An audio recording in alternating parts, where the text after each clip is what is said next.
আসসালামু আলাইকুম। জীব পরিসংখ্যান ও গবেষণা পদ্ধতি আজকের লেকচারে আপনাদেরকে স্বাগতম। অনার্স চতুর্থ বর্ষ পরীক্ষার্থীদের জন্য আমাদের গ্রুপ কর্তৃক যে রিভিশন প্রোগ্রাম এবং কোর্স প্ল্যান, সেই কোর্স প্ল্যানের আলোকে আজকে আমরা প্রথম দিনে আছি। সেই প্রথম দিনের টপিকে আমরা রুটিন আগেই প্রকাশ করেছিলাম।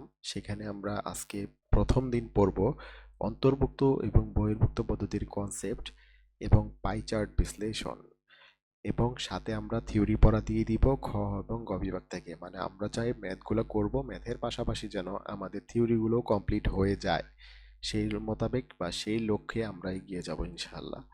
যাই হোক, প্রথমে কিছু ইনস্ট্রাকশন বা নিয়মাবলীর কথা বলি, তারপর মূল টপিকে যাব। প্রথম ইনস্ট্রাকশন হচ্ছে, প্রথম দিনের অবস্থা হচ্ছে যে প্রথম দিন আমরা যে ম্যাথ বোঝাবো সেই ম্যাথগুলো আমরা কি করব, যে নোট করব।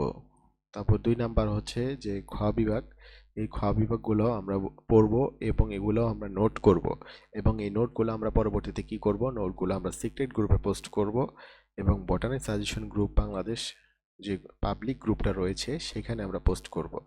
যাই হোক, এগুলো ছিল এতক্ষণ ইনস্ট্রাকশন মূলক কথাবার্তা। এখন আমরা মূল টপিকে ঢুকবো। আজকে আমাদের প্রথম দিনের টপিক হচ্ছে অন্তর্ভুক্ত এবং বহির্ভুক্ত পদ্ধতির কনসেপ্ট। এই যে অন্তর্ভুক্ত এবং বহির্ভুক্ত পদ্ধতির কনসেপ্ট, এটা খুবই গুরুত্বপূর্ণ কনসেপ্ট, কারণ এটা হচ্ছে প্রত্যেকটা পরীক্ষার মধ্যে এটা এসে থাকে।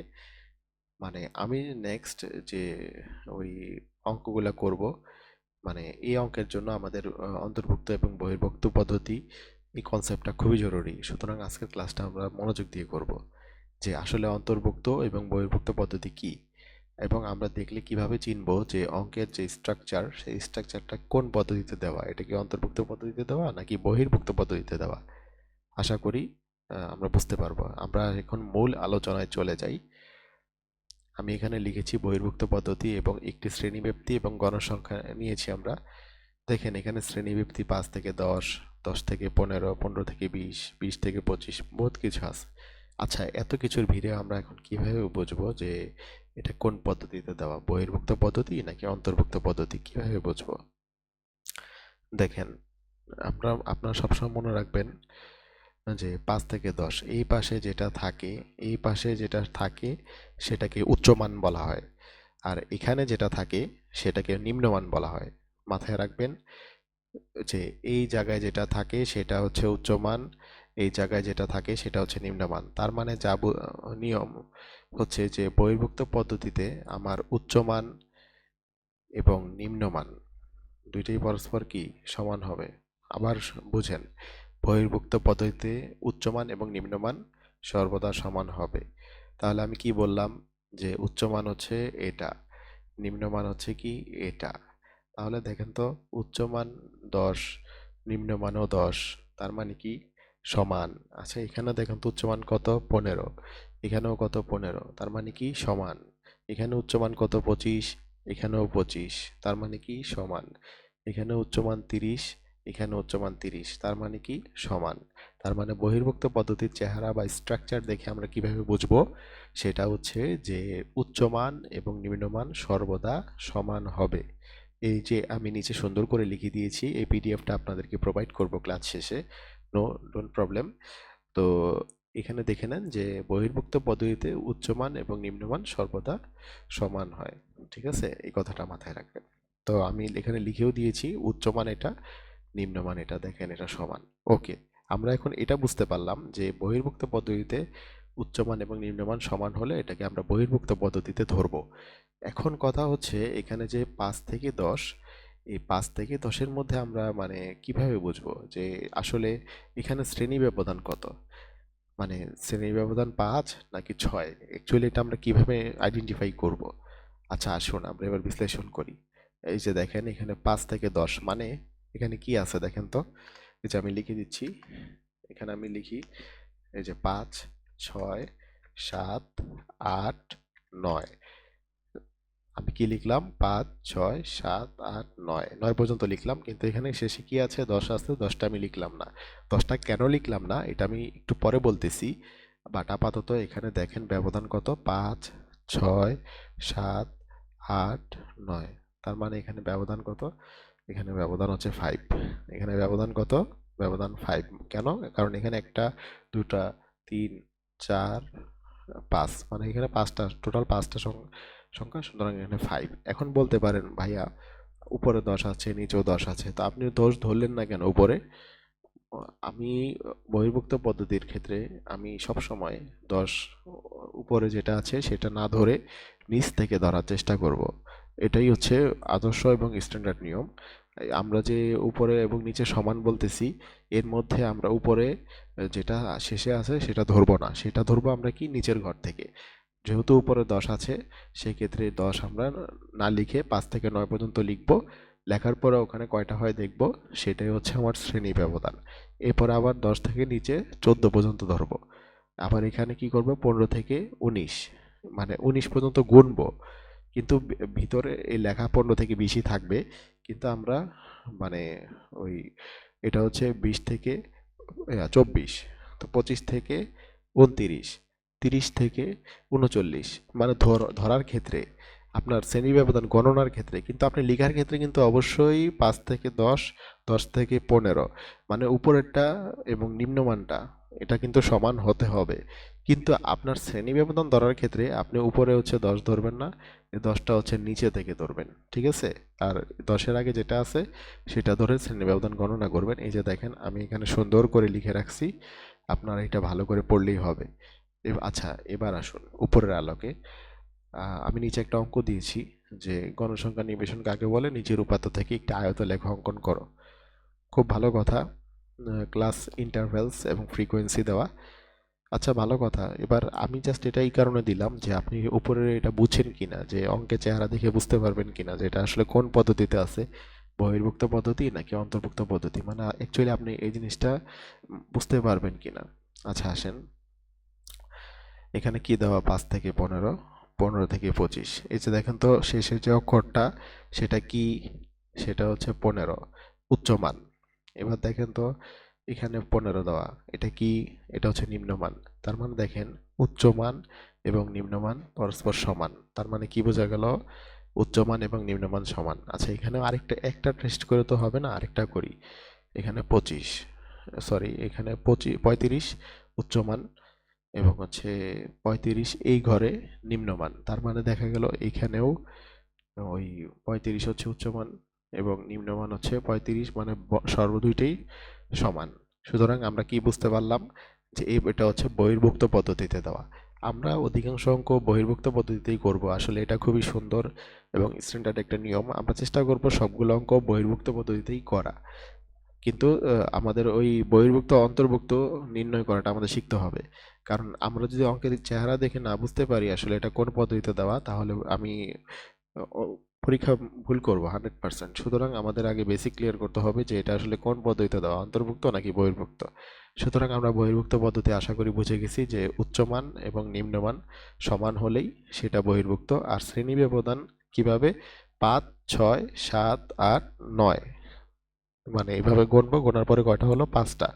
এখন আমি উপরে 10 নিচেও 10, আমি উপরে ধরবো না, এই 10 হচ্ছে নিচ থেকে ধরবো, ঠিক আছে?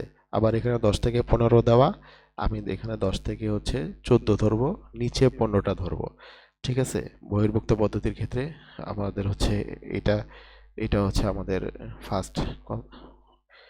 এবার আমরা আসি যে অন্তর্ভুক্ত পদ্ধতি জিনিসটা কি। অন্তর্ভুক্ত পদ্ধতি মানে সেম এজ, মানে আপনার হচ্ছে এরকম দেওয়া থাকবে 10 থেকে 19, 20 থেকে 29 এভাবে দেওয়া থাকবে, ঠিক আছে? 10 থেকে 19 এবং 20 থেকে 29 দেওয়া থাকবে। তো এখন কথা হচ্ছে যে আমরা ওইখানে পড়ছিলাম যে উচ্চমান এবং নিম্নমান সর্বদা সমান হয়। তো এখানে উচ্চমান কত, 19, নিম্নমান কত, 20। দেখেন তো সমান কিনা, না। এখানে উচ্চমান 29, নিম্নমান 30। তার মানে বোঝা গেল যে অন্তর্ভুক্ত পদ্ধতিতে উচ্চমান এবং নিম্নমান সমান হবে না, মানে উল্টা বিপরীত। দ্যাট মিন্স বোঝা গেল যে বহির্ভুক্ত পদ্ধতির ক্ষেত্রে দুইটা সমান হবে, কিন্তু অন্তর্ভুক্ত পদ্ধতির ক্ষেত্রে দুইটা সমান হবে না। তার মানে কি, ওই যে উচ্চমান 19, নিম্নমান 20 সমান না, মানে দেখেন তো এখানে মিলে, মিলে না কিন্তু। তার মানে বোঝা গেল কি, যে ওইটার বিপরীত যেটা সেটাই মানে সমান হবে না, সেটাই বহির্ভুক্ত। এবার আমি বললাম যে এখানে, এখানে আপনার ওই শ্রেণী ব্যবধান কত সেটা, যাই হোক, আমরা এই ম্যাথে এখন দেখব যে শ্রেণী ব্যবধান কত। আমরা উপরে দেখে এসেছি যে বহির্ভুক্ত পদ্ধতি যেটা, এখানে উচ্চমান এবং নিম্নমান পরস্পর সমান। ঠিক আছে, উচ্চমান এবং নিম্নমান পরস্পর সমান হলে এটা বহির্ভুক্ত পদ্ধতি। আর এখানে শ্রেণী ব্যবধান যেটা, এই যে 5 থেকে 10, 10 থেকে 15, তো 5 থেকে 10 উপরে এবং নিচে যেমন যেহেতু 10 আছে মানে সমান, সেক্ষেত্রে আমরা উপরে 10 ধরিনি, নিচ থেকে 10 ধরবো, কারণ ডাবল কাউন্ট করার সুযোগ নেই। ঠিক আছে, তো উপর থেকে আমরা উপরে 10টা না ধরে নিচেই ধরবো। ঠিক আছে, তো সেই ক্ষেত্রে এই জন্য 5, 6, 7, 8, 9, 9 পর্যন্ত ধরেছি, তার কারণে এখানে শ্রেণী ব্যবধান 5। কেন ধরলাম? কারণ উপরে এবং নিচে দুই জায়গায় 10 আছে, মানে সেম, যেহেতু সেম সেম আছে সেক্ষেত্রে তো ডাবল ধরার সুযোগ নেই। উপর থেকে বা যে কোনো একটা জায়গা থেকে ধরবো, কিন্তু আমরা সর্ব বেস্ট হচ্ছে এটা, যে এখান থেকে ধরা, বা একটা বাদ দিয়ে নিচ থেকে 10 ধরবো। ঠিক আছে, তো আমি এই জিনিসটা কিন্তু এখানে সুন্দর করে লিখে দিয়েছি, মানে আপনারা যদি নাও বুঝে থাকেন অন্ততপক্ষে লেখাটা দেখে যাতে বুঝতে পারেন অ্যাকচুয়ালি এটা কিভাবে হয়েছে। ঠিক আছে, আচ্ছা, এটা গেল। এবার আসি অন্তর্ভুক্ত পদ্ধতি। এটাও তো আপনারা একটু আগে বললাম যে একটি মানে উচ্চমান এবং নিম্নমানের সাথে কোনো মিল থাকবে না, স্বাভাবিকভাবে মিল নেই। দেখেন যে উচ্চমান 19, নিম্নমান 20, উচ্চমান 29, নিম্নমান 30, কোনো মিল নাই। যেহেতু মিল থাকবে না, সেটাই কি, সেটাই হচ্ছে অন্তর্ভুক্ত পদ্ধতি। আচ্ছা, এখন আমরা ব্যবধান কিভাবে বুঝবো? দেখেন এখানে যেহেতু উচ্চমান এবং নিম্নমান সমান নয়, তার মানে এই ধরনের অঙ্কের ক্ষেত্রে আমরা ব্যবধান উপরে যতগুলো আছে সবগুলাই ধরবো। কথাটা আবারও মাথায় দিয়ে শোনেন, উপরে যতগুলো আছে এটা শুধুমাত্র কোথায়? অন্তর্ভুক্ত পদ্ধতিতে আমরা সবগুলো ধরবো। এই যে দেখেন এখানে আমি লিখে দিয়েছি 10, 11, 11, 12, 13, 14, 15, 16, 17, 18, 19, মানে এখানে কয়টা? টোটাল হচ্ছে 10, মানে এখানে আমাদের 10। ওই যে এখানে লিখে দিলাম। এখন প্রশ্ন, শেষে আমরা 19 কেন ধরলাম? কারণ নিচের ঘরে 20 থেকে শুরু, আমার উপরে এবং নিচে, মানে আপনি বুঝেন, উপরে 19, নিচে 20, মানে উচ্চমান নিম্নমান সমান না। যেহেতু উচ্চমান এবং নিম্নমান সমান নয়, সেক্ষেত্রে আমার তো উপরে পুরাটা ধরতে কোনো অসুবিধা নাই। কিন্তু এখানে উচ্চমান এবং নিম্নমান সমান, সেক্ষেত্রে আমাকে এখানে একসাথে মানে উপরেও 10, নিচেও 10 এভাবে ধরা যাবে না। ঠিক আছে, কিন্তু এক্ষেত্রে আমার উপরে ভিন্ন, নিচেও ভিন্ন, মানে উপরে উচ্চমান 19, নিচে নিম্নমান 20, সেই ক্ষেত্রে আমার এখানে হচ্ছে পুরোটাই এই কারণে ধরা। আই হোপ বুঝতে পারছেন। আচ্ছা, এখন আমরা একটা অঙ্ক দেখি, যে অঙ্কটার মাধ্যমে আমরা আসলে এই চেহারাটা দেখে বুঝতে পারবো কিনা যে এটা আসলে কোন পদ্ধতিতে দেওয়া। যেমন এখানে বললো যে নিম্নলিখিত উপাত্ত থেকে গড় মধ্যমা উপযোগ নির্ণয় করো। খুব ভালো কথা, শ্রেণীব্যাপ্তি গণসংখ্যা দেওয়া, তো 5 থেকে 9, 10 থেকে 14 দেওয়া। আচ্ছা, এখানে উচ্চমান কত দেখেন তো? উচ্চমান হচ্ছে 9, নিম্নমান কত দেখেন তো? 10। দেখেন তো উচ্চমানের সাথে নিম্নমান মিলে? মিলে না। তার মানে কি? তার মানে হচ্ছে এটা অন্তর্ভুক্ত পদ্ধতি। আচ্ছা, এখানে আরেকটা দেখি, উচ্চমান কত? 14, নিম্নমান কত? 15, মিলে? মিলে না। সুতরাং এটা কোন পদ্ধতি? এটা হচ্ছে অন্তর্ভুক্ত পদ্ধতি। আশা করি বুঝতে পারছেন। পার্থক্য একটাই, উচ্চমান ও নিম্নমান সর্বদা সমান, আর এখানে সমান নয়। শেষ। আচ্ছা, এবার আমরা আরেকটা টপিক নিয়ে আলোচনা করি, সেটা হচ্ছে পাই চার্ট বা বৃত্তাকার চিত্র। টপিকটার নাম কি? টপিকের নাম হচ্ছে পাই চার্ট অথবা বৃত্তাকার চিত্র। খুবই সিম্পল ম্যাথ, এগুলো পরীক্ষায় একটু কম আসে যদিও, কিন্তু যখন যদি প্রশ্ন উল্টাপাল্টা করে বা একটু যদি মনে হয় যে পুরোনো টপিক নিয়ে নাড়াচাড়া দিবে, তাহলে এখান থেকে করার চান্স আছে। সুতরাং আমরা বাদ রাখবো না, সব টপিকই টাচ করব। আচ্ছা, এখানে একটি নার্সারির বিকৃত ফুলের প্রতিবেদন দেওয়া। বিভিন্ন ফুল, গাঁদা, জবা, গন্ধরাজ, গোলাপ, বেলি এবং এগুলার কত টাকা করে সেটাগুলো সংখ্যা দেওয়া। খুব ভালো কথা।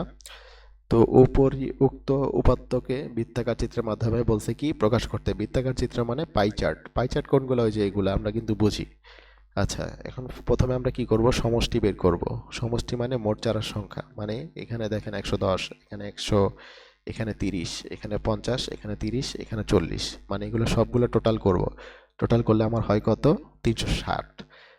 আমরা জানি বৃত্তাকার কেন্দ্রের পরিমাণ 360 ডিগ্রি, এই জিনিসটা আমরা খুব ভালোভাবে মাথায় রাখবো। বৃত্তাকার কেন্দ্রের কোণের পরিমাণ কত? 360 ডিগ্রি। ঠিক আছে, আচ্ছা, এবার আমরা প্রত্যেকটার আলাদা আলাদা মান বের করব। গাঁদা ফুলের চারার বৃত্তাকার কোণের পরিমাণ, এখন এখানে 110 কই থেকে আসছে? এই যে এখান থেকে। আর 360 ভাগ, 60 ভাগের 110 মানে 360, এই যে এখানে 360, এই 360টা হচ্ছে টোটাল এখান থেকে আসছে, আর এখানে গুণ 360 ডিগ্রি, এটা কোথা থেকে আসছে? এটা হচ্ছে বৃত্তাকার কোণের পরিমাণ। আচ্ছা, এবার ক্যালকুলেশন। ক্যালকুলেশন দেখেন 360 এবং এবং 360 এবং এই যে এতে 360 ডিগ্রি, এই দুইটাই কি কাটা পড়তেছে? দেখেন এই দুইটা যদি কাটা পড়ে তাহলে থাকে কত? 110। সিম্পল, কোনো কঠিন? কোনো কঠিন না। ঠিক তেমনি প্রত্যেকটার জন্য আলাদা আলাদা বের করব। জবা ফুলের ক্ষেত্রে জবা ফুলের মান কত? 100, তারপর হচ্ছে 360, এই যে এটা, আর হচ্ছে 360 ডিগ্রি দিয়ে গুণ। মানে মোট কথা দেখেন এই অঙ্কগুলোতে একটা মজার জিনিস হচ্ছে 360 × 360 গুণ হয়ে থাকলে যেটা প্রশ্নে ছিল সেটাই হবে। খুবই সিম্পল। এবার আমরা এখানে কি যে এখানে লিখলাম মোট 360 ডিগ্রি, মোট হচ্ছে 360 ডিগ্রি। এখন আমরা কি করব? এটা পাই চার্টের মধ্যে ইনপুট করব। তো পাই চার্টের মধ্যে ইনপুট করলে সেক্ষেত্রে এখানে হচ্ছে মানে চিত্রের মধ্যে, মানে যে বৃত্তাকার চিত্র, এই বৃত্তাকার চিত্রের মধ্যে আমরা ইনপুট করব সর্বোচ্চ যেটা, সর্বোচ্চ কত গাধা। তো আমরা কি করব? পরীক্ষার হলে এটা গ্রাফে আঁকতে পারি বা কলম দিয়েও এটা আঁকতে পারি, কোনো অসুবিধা নাই। মানে খাতায় এভাবে আঁকতে পারি। আমরা যেটা করব, যেটার মান যত সেটাকে সেটার এখানে লিখে করব। যেহেতু গাধা বেশি তাই গাধাটা এখানে রাখবো, লিখে এখানে গাধা লিখে গাধার মানটা লিখবো 110। তারপর হচ্ছে এখানে হচ্ছে জবা, জবা হচ্ছে এটা, গন্ধরাজ হচ্ছে এটা, গোলাপ হচ্ছে এটা, মানে কসমস হচ্ছে এটা। মানে মোট কথা যেটা হচ্ছে বেশি, এটা বেশি, এরপরেরটা এরপরেরটা এরপরেরটা, মানে উপর থেকে নিচে, মানে বড় থেকে ছোট করে পাই চার্টটা আমরা সাজাবো। ঠিক আছে, এটা তো সিম্পল, বোঝানোর কিছুই নাই। মানে গাধা বেশি তাই গাধা বেশি। পরীক্ষা হলে জাস্ট এটা এঁকে এখানে গাধা, এখানে জবা, গন্ধরাজ এভাবে লিখে দিব। এর বাইরে আর কিছুই না, এর বাইরে আর কিছুই না। Simple math. তো আপনাদের এখন কাজ কি? আপনাদের কাজ হচ্ছে যে আমরা এতক্ষণ যা পড়ালাম সেগুলো নোট করবেন। মানে এখান থেকে যেভাবে আছে সেখানে নোট করবেন, নোট করে বা অনুশীলন করবেন, এবং আপনাদের যে বই আছে সেই বইয়ের মধ্যে দেখবেন যে এরকম অনেক ম্যাথ দেওয়া, দেখে শনাক্ত করার চেষ্টা করবেন এটা কোন পদ্ধতিতে দেওয়া। ঠিক আছে? এবং যদি এটা বুঝে যান তাহলে সামনে গড় মধ্যক প্রচুরক বা পরিমিতি ব্যবধান, হ্যাঁ, এই অঙ্কগুলা যখন করতে যাবেন তখন কিন্তু এই কনসেপ্টটা অনেক লাগবে। সুতরাং প্রথম দিন আমি এই কনসেপ্টটা ক্লিয়ার করার চেষ্টা করছি, আর এগুলো নোট করবেন। আর এখানে খ বিভাগের 2টি কোশ্চেন দিয়েছি, বিচ্ছিন্ন অভিযোগ ঝলকের মধ্যে পার্থক্য এবং পাই চার্ট কি, দুইটি কিন্তু বোর্ডে আসছে এবং খুবই গুরুত্বপূর্ণ। এই দুইটা ভালোভাবে পড়বেন, পড়ে খাতায় লিখবেন। আর ম্যাথ হচ্ছে এগুলো লিখবেন, লিখে হচ্ছে নোট হচ্ছে গ্রুপে পোস্ট করবেন। আর আমরা হচ্ছে এটার এই পিডিএফটা দিয়ে দিব টেলিগ্রামে, এবং আমরা এটার এগেনস্টের যে নোট সেই নোটটাও দিয়ে দিব। আর আমাদের এই কোর্সে হচ্ছে যদি কেউ ভর্তি হতে চায় আপনাদের ফ্রেন্ড সার্কেল যারা আছে তাদেরকে বলতে পারেন। আশা করি তাদের জন্য যথেষ্ট হেল্পফুল হবে। আর আমরা প্রতিদিনই এভাবে টপিক হচ্ছে বেসিক ক্লিয়ার করাবো। করানোর পরে আপনি হচ্ছে আপনার যে পাঠ্য বই আছে বা আপনার যে গাইড আছে সেখান থেকে আপনি অঙ্ক সলভ করবেন। তবে পাঠ্য বই থেকে অঙ্ক সলভ করার চেষ্টা করবেন, কারণ গাইডে অনেক ভুল দেওয়া। এই ভুলের স্বর্গে বসবাস করতে করতে আপনার মাথা নষ্ট হয়ে যাবে। তো প্রথম দিন আমরা জাস্ট একটু কনসেপ্ট ক্লিয়ার করলাম। নেক্সট আগামী যে সেকেন্ড ক্লাস, ওই সেকেন্ড ক্লাস থেকে হচ্ছে আমরা হচ্ছে অঙ্ক শুরু করব। আর আমাদের আজকে ডে 1 যা পড়ালাম সেটার উপর আগামীকাল রাত 10টায় বা রাত 8টায় পরীক্ষা নেওয়া হবে। ঠিক আছে? আপনারা ভালোভাবে প্রিপারেশন নেন এবং হচ্ছে ভালোভাবে বুঝেন। আর কোনো কিছু না বুঝলে অবশ্যই মেসেঞ্জার গ্রুপ আছে বা আমাদেরকে বলবেন। আমাদের প্যানেল যারা আছে তারা সর্বোচ্চ চেষ্টা করবে আপনার বিষয়টা সমাধান করে দেওয়ার জন্য ইনশাল্লাহ। ঠিক আছে? আসসালামু আলাইকুম, ভালো থাকবেন।